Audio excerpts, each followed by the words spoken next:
Em entrevista ao Donos da Bola, o presidente Alessandro Barcelos falou sobre o trabalho do Internacional no mercado de transferências. Praticamente descartou a busca por um novo centroavante e disse que aposta mesmo no centroavante Mikael. Mais uma vez, voltou a falar sobre o ambiente de Edenilson no Internacional e disse que conta com o jogador para a próxima temporada. Revelou que o Inter está mais próximo de comprar jogadores do que de vender, até porque tem avançado em negociações importantes no mercado de transferências. Igor Gomes está próximo, Lucas Romero depende ainda de um detalhe da parte do Internacional. E a gente fala sobre as liberações de saídas.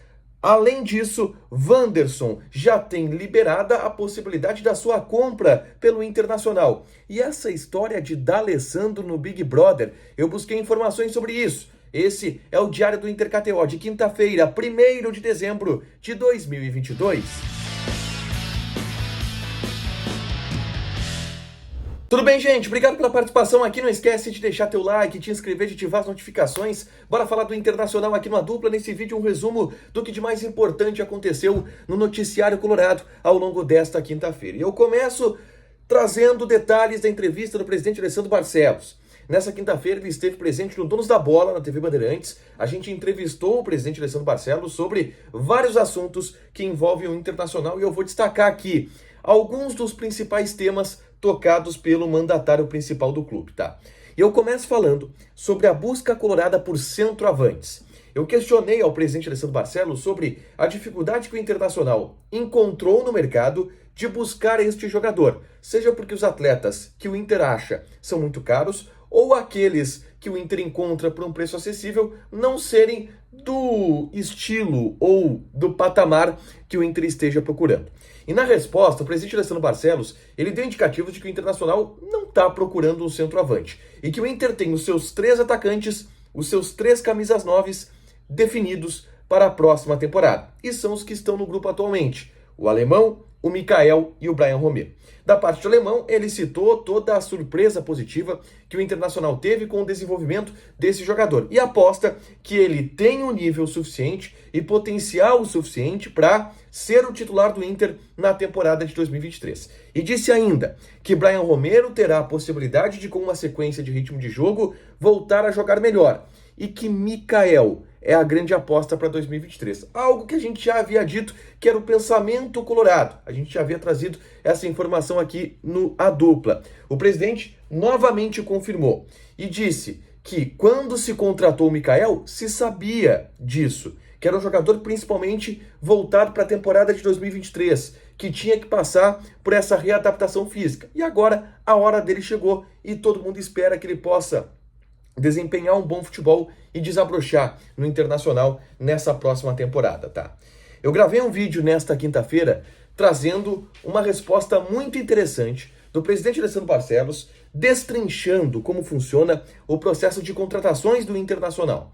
Existe um comitê que é montado por membros da comissão técnica, membros da direção do Internacional. Esse comitê, ele se reúne e debate as necessidades do Internacional no mercado de transferências. E aí os caras, abastecidos pelo Capa, acabam tomando as decisões de quais jogadores contratar, de que maneira contratar esses atletas. Eu gravei um vídeo e tracei um paralelo com o que é vivido no Grêmio, do outro lado da cidade. Porque em determinado momento, o presidente Alessandro Barcelos chegou a dizer, olha, aqui no Inter não tem lista de treinador para contratar, existe o processo. E a gente sabe que no Grêmio, Renato recentemente apresentou uma lista para a direção. E eu tracei um paralelo sobre isso porque eu acho que o presidente nem quis mirar no Renato, mas ele acabou acertando e levantando esse debate que eu acho interessante sobre qual a maneira correta de se contratar. É só clicar aqui para assistir esse vídeo e acompanhar também a resposta do presidente Alessandro Barcelos, que é bem explicativa e bem interessante, tá? Além disso, um outro detalhe que eu quero trazer para vocês aqui, ainda sobre a atuação colorada no mercado de transferências, o presidente ele foi questionado se o Inter está mais próximo de vender ou de comprar jogadores. Por quê? A gente tem falado de informações sobre Igor Gomes, sobre Johan, e eu vou trazer mais detalhes sobre isso, inclusive, aqui no Diário do Inter. O Inter está começando a chegar perto de algumas contratações, só que são jogadores que vêm para posições que já estão ocupadas no elenco, pelo Maurício, pelo Johnny, que são jogadores que a gente sabe que tem possibilidade de saída. E o presidente disse que o Inter está avançando em compras e ainda não em vendas, mas sabe que a possibilidade das vendas é grande. O Inter vai primeiro comprar, se garantir e aí depois tentar a melhor venda. E um outro detalhe interessante que o presidente deixou claro nessa entrevista é que o Inter novamente vai ser cauteloso em termos de tempo no mercado. E a explicação que o presidente deu é a seguinte: olha, na temporada passada, por exemplo, a gente contratou na última semana da janela de transferências o René, o Alan Patrick, o Pedro Henrique e o Vitão, esses 4 jogadores. E o Inter conseguiu contratar esses 4 jogadores através de ofertas que eram bem melhores daquelas que foram apresentadas 2, 3 semanas antes da contratação ser efetivada. Ou seja, na visão do Internacional, essa paciência no mercado, ela dá resultado. E isso se mostrou na temporada de 2022. Então, a gente pode ainda esperar lá pelo mês de abril o Inter vasculhando o mercado lentamente e tentando buscar as opções ideais para o elenco. Vai ser lento o mercado do Inter, porque é a característica da atual direção e é como eles entendem a melhor estratégia para atacar no mercado. Vamos para outras informações. Eu quero falar aqui sobre Vitão, tá?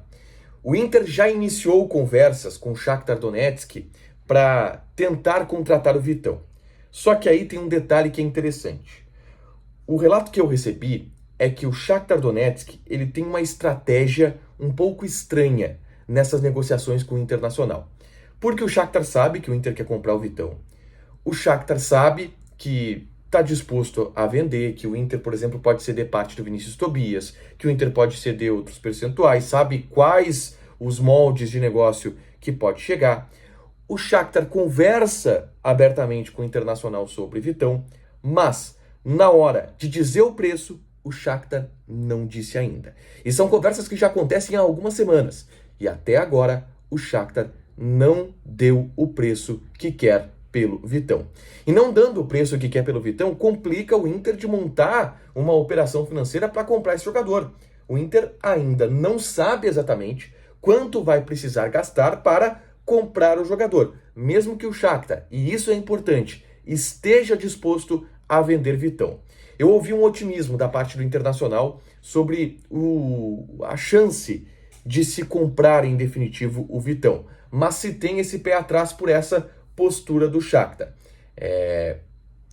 Um número que eu ouvi do Inter, acima de 4 milhões de euros, no mínimo, tá?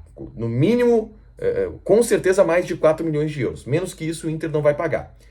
Só que por 100%, e o Inter deve querer atacar a compra do Vitão em uma fatia dos direitos econômicos. Transforma o Shakhtar em sócio do Inter no passe do Vitão para uma eventual venda na Europa, o Shakhtar também lucrar. É como o Inter deve atacar, mas falta o preço ainda e os caras estão bugando um pouco a mente dos dirigentes do Inter porque até agora não disseram o preço, tá? Quero falar também sobre Igor Gomes. O Inter está avançando na contratação desse jogador. Tem conversas avançadas com o atleta, que já pode assinar um pré-contrato com o Internacional até o mês de março. Tem se falado, e está se encaminhando para isso, que o Inter ceda o David por empréstimo em troca do Igor Gomes em definitivo, tá? Só que o que eu ouvi do Internacional também é que não existe ainda um otimismo em relação a Igor Gomes, porque ele estaria sendo muito concorrido, tá? Por outros clubes do futebol brasileiro e até de fora do país. Mas o que eu tenho de relato é que o Inter está na frente dessa concorrência. Então pode ser até uma segurança do Internacional para não comemorar antes da hora. Mas o Igor Gomes está avançando as negociações com o Inter e deve ou pode parar no Beira-Rio. Existe uma grande chance disso acontecer. Uma última sobre o mercado de transferências. A partir do dia 1º de dezembro, nessa quinta-feira, portanto, o Inter já pode executar a compra de Wanderson, que pertence ao Krasnodar. Tem uma opção de compra de 4,5 milhões de euros que o Inter vai executar em parcelas semestrais, tá? 6 parcelas semestrais ao longo de 3 anos, portanto. O Inter vai executar essa compra.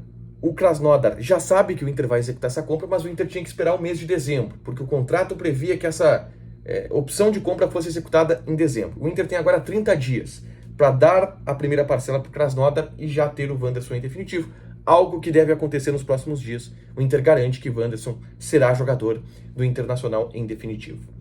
Uma última, e essa é meio aleatória, tá?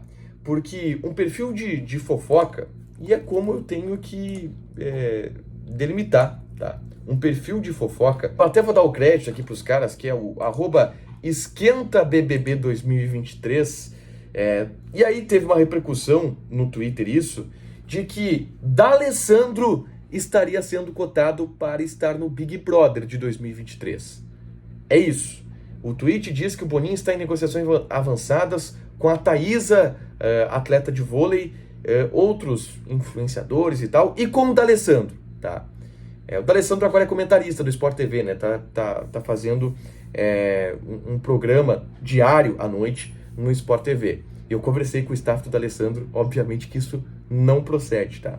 O D'Alessandro não vai pro Big Brother. Se alguém tinha esperança disso acontecer, não vai ter D'Alessandro dando show no jogo da discórdia, ganhando prova de resistência. Não vai acontecer, isso me foi garantido, beleza? Só para deixar tudo às claras aqui.